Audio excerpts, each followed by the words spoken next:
Fala galera, Jackson Boeing na área, direto de Maui, no Havaí. Eu vim aqui a convite da Qualcomm conferir o Snapdragon Tech Summit, o evento em que anualmente a empresa anuncia alguns lançamentos para o próximo ano e algumas tendências em que a empresa está trabalhando.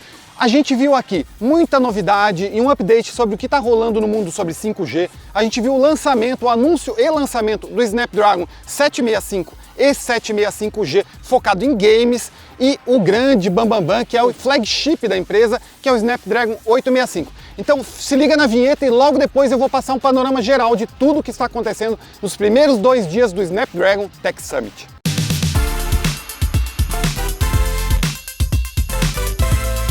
Bom, mas antes de começar a falar sobre as novidades em si, não esqueçam de assinar o canal e deixar o seu like aí e ajudar a gente, beleza? Primeiro dia do Snapdragon Tech Summit teve muito novidade sobre 5G. A empresa mostrou o que está rolando, falou que 2021 devem ter 1,8 bilhões de smartphones ativos em 5G. Não são dados da Qualcomm, são pesquisas de mercado que apontam para isso e trouxe também algumas novidades bem legais. Por exemplo, veio aí o DSS, que é o quê? É o compartilhamento de algumas frequências do espectro. De agora em diante, as empresas que implementarem as novidades relacionadas ao DSS vão poder compartilhar a rede 4G e 5G na mesma estação base. Dessa forma, eles não precisam limpar uma frequência antes do 4G para adotar o 5G, como foi do 3G para o 4G. Em resumo, isso traz uma implementação muito mais rápida que foi a implementação do 4G em relação ao 3G. O 5G vai entrar muito mais rápido na casa dos consumidores e nas empresas. A gente também teve a oportunidade de falar com o Cristiano Amon, o brasileiro que preside globalmente a Qualcomm. Ele falou para a imprensa da América Latina e explicou que chegar atrasado nessa nova onda de conectividade é um problema para os países, porque perdem-se oportunidades. Ele mencionou o fato de os Estados Unidos, na época do 4G, ter dado uma atrasada e depois o surgimento de empresas como Instagram, a Amazon, Snapchat, enfim, redes sociais e serviços e novos produtos que foram possíveis devido ao aumento de velocidade. E ele também mencionou algo que surgiu na Alemanha, uma ideia de uma parceria público-privada, onde as operadoras instalariam estações bases nos semáforos e transformariam esses semáforos em semáforos inteligentes para o futuro, e em contrapartida eles teriam pontos de posicionar as estações necessárias para conectividade de 5G. Seria uma parceria público-privada e que caberia muito bem em países de terceiro mundo, como o Brasil. Ele também citou alguns casos de implementação do 5G, onde as empresas estão usando ondas milimétricas, aquelas frequências altas e que tem pouco alcance, em que as antenas pegam apenas a 1 km de distância, e as empresas estão pegando esse sinal na entrada, instalando redes mesh ponto a ponto e difundindo essa rede para dentro da empresa, sem a perda de sinal. E ficou claro no primeiro dia de evento que a ideia de 5G e a aposta em 5G não é exclusivamente da Qualcomm. Subiram ao palco o presidente da Motorola, o presidente da Oppo e o cofundador da Xiaomi para falar de 5G e enfatizaram que eles realmente apostam na tecnologia. A Xiaomi, inclusive, anunciou 10 modelos para 2020 e um deles, o Mi 10, virá com o novo chip, o Snapdragon 865.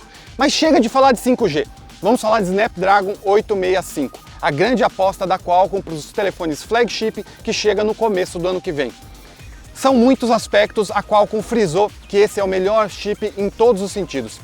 CPU mais rápida, GPU mais rápida, o melhor em inteligência artificial, o melhor em conectividade, o melhor em imagens, enfim, eles, claro, marketing à parte, mostraram e explicaram qual é a vantagem de cada um desses pontos e integrar tudo no SoC. Integrar tudo entre aspas, o modem X55, a segunda geração de modem 5G, não virá dedicado. Ele será um modem discreto, será a parte do SoC e trará retrocompatibilidade com 4G, 3G e 2G. Ou seja, as empresas vão ter que usar o 5G no Snapdragon 685, porém, em países que não têm 5G ainda, vão trabalhar normalmente em 4G. E falando em desempenho, o Snapdragon 865 traz a CPU Cryo 585. São 8 núcleos, sendo um Prime rodando a 2.8 GHz, 3 núcleos de performance rodando a 2.4 GHz e 4 núcleos de eficiência para as funções cotidianas e simples do seu smartphone. Elas economizam energia. A função Prime o núcleo Prime funciona para aquelas atividades single core que demandam muito desempenho. Já os outros 3 núcleos de performance entram em atividades de multitarefas e que demandam mais de um núcleo. Então, em termos de desempenho, chega a 25% de desempenho superior ao Snapdragon 855 e 25% de eficiência energética. Em termos de gráfico, uma das coisas que é principal para os gamers, o Snapdragon 865 traz o Adreno 650. São 25% de ganho em performance e 35% em eficiência energética se comparado ao seu antecessor. Porém, ele não é só um aumento de performance, uma melhoria de eficiência energética. O Snapdragon 865 traz também várias novas funcionalidades. O Snapdragon Elite Gaming vem se desenvolvendo, essa plataforma focada em games da Qualcomm. Isso faz todo sentido se você analisar alguns dados que a Qualcomm passou durante o evento. 74%, não é pouca coisa, 74% de todos os gastos nas App Stores são com games. Seja para comprar um novo jogo, seja para microtransações dentro dos jogos, ou seja, 3/4 de todo o investimento dentro das lojas de aplicativos é games. Então faz todo sentido as empresas focarem em games. Falando em tecnologias, o Snapdragon 865 inova muito. Ele é o primeiro chip, o primeiro SoC para mobile a trazer suporte a telas de 144 Hz, ou seja, você vai poder trazer uma experiência muito mais fluida para games. Mas, pô, Jackson, por que 144 Hz se hoje até é difícil conseguir 120 Hz?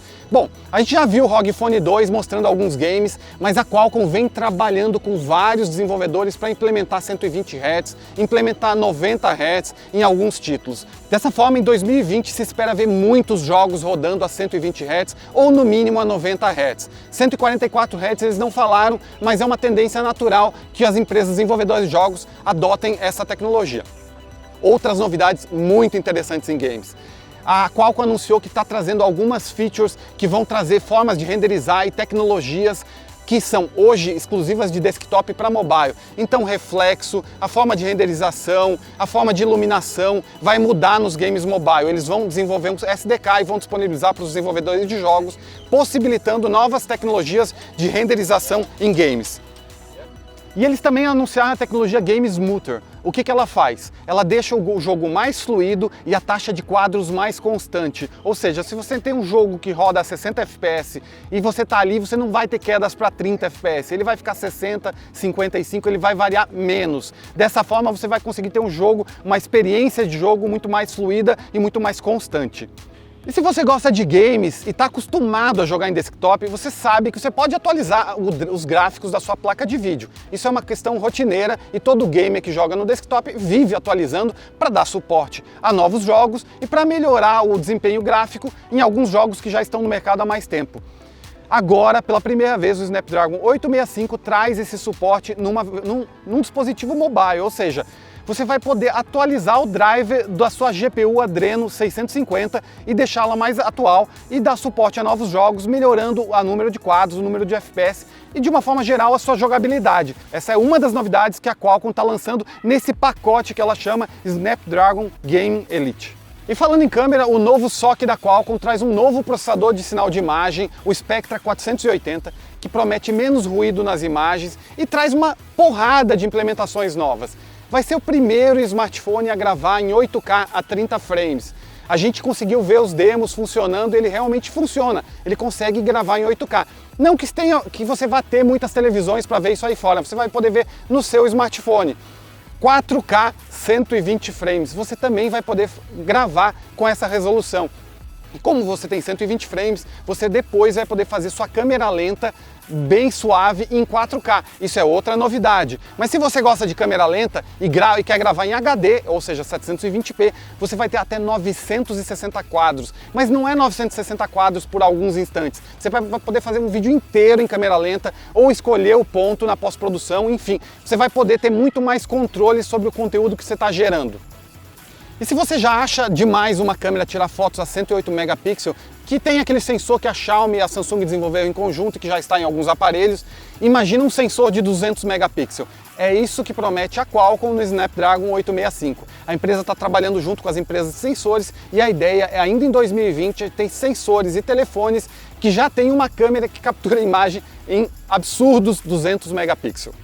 E um dos aspectos em que o Snapdragon 865 mais evoluiu em relação ao 855, assim como o 855 já tinha evoluído muito em relação ao 845, é a inteligência artificial. Dentro do SoC tem um chip, um bloco dedicado a isso, que se chama Hexagon. Esse bloco é responsável por todos os processamentos de inteligência artificial. São 15 teraflops de dados por segundo.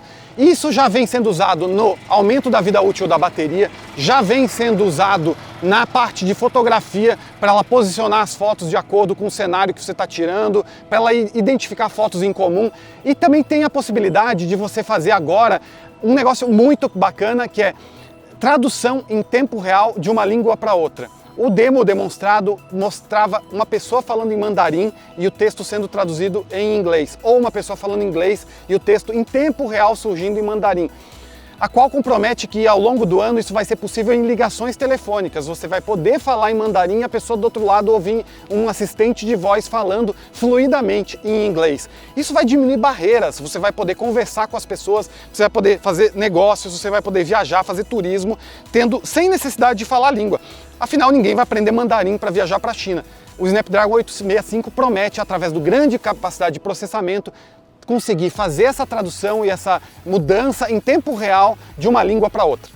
E além de suporte à conectividade 5G em frequência sub 6 GHz, ou seja, qualquer frequência abaixo de 6 GHz, e as frequências milimétricas, aquelas ondas grandes, ele também traz suporte ao Wi-Fi 6. Então, dessa forma, você vai poder jogar, vai ter muito mais conectividade com menor latência. Mas não é só isso, ele também traz suporte a Bluetooth 5.1, True Wireless Audio e memórias DDR5. Mas no segundo dia não teve apenas Snapdragon 865, a empresa também falou um pouco de Snapdragon 765 e 765G.